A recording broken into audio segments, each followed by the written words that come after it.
армысыздар, баршаларыңызға сәлем. Бүгін бауырсақтың рецептін ұсынамын.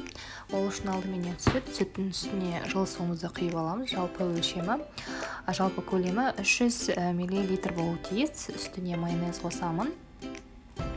2 ас қасық барлық құрамды астына жазып белгілеп кеттім. Кейін майонездің үстіне қант қосамын және де тұз қосамын. Қыздар, бұл жерде ескерте кететін жағдай, сүт міндетті түрде жылы болуы тиіс. Қант, тұз қосып араластырып аламын.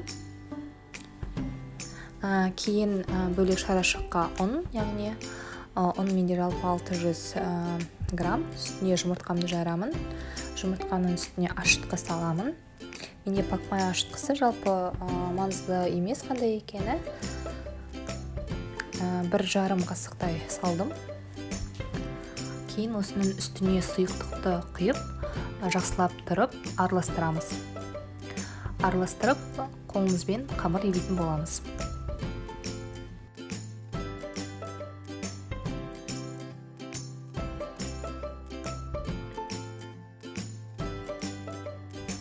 Қолымызбен жиып, жақсылап тұрып, қамырды елеп аламыз.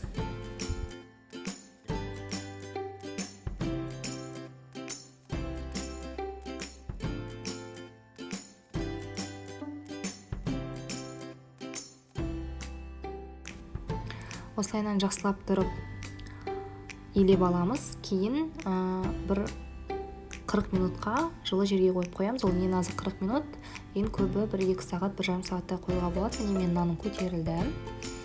Осы көтерілген нанды қазір тақтай шамға қоямын. Үстіне міндетті түрде ұн сеуіп жүремін. Үстіне міндетті түрде жаңағы тақтай шамға қойып жазып шығамын. Жалпы қалыңдығын мен шамамен 1 сантиметрдей етемін. Яғни нанның қалыңдығы 1 сантиметр.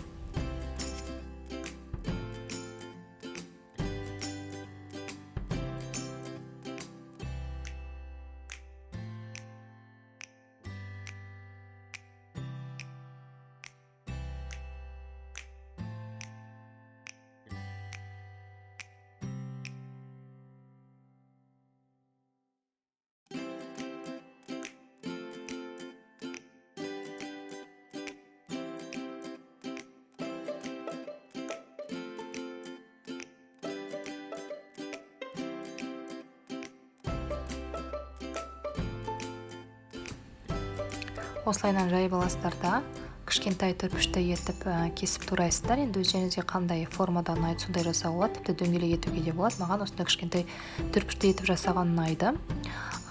Көлемі енді өздеріңізге байланысты. Өздеріңізге қалай ұнайды, солай жасауларыңызға болады. Майдың астын жағып қоясыздар. Қыздар, міндетті түрде бауырсақты қызып тұрған майда пісіру керек. Оттың асты қатысында тұру керек. Қатысынан сәл ғана азайтсаңыздар болады. Міндетті түрде ол бір ең маңызды нәрселердің бірі қызып тұрған май және газдың асты қаттыдан сәл ғана аз төмен болуы тиіс.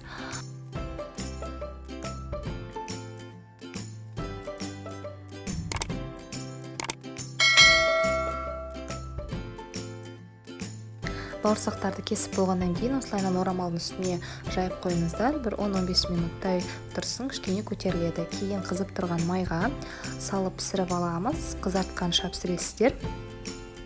Мен табама мән бермеңіздер, бұл ең күшті таба. Үйде қанша әдемі таба болса да бұл күшті пісіреді. Осылайынан күшті болып піседі, қыздар. Іші де жақсы болып піседі. Уайымдамаңыздар, өте тәтті, өте дәмді болып шығады. Осы рецептпен дайындаймын. Ең күшті рецепт, ылғи ұрыспай шығатын рецепт. Менімен болғандарыңызға рахмет. Сіздермен болған мен Райхан. Лайк қосып, комментарий жазып қалдырып кетіңіздер.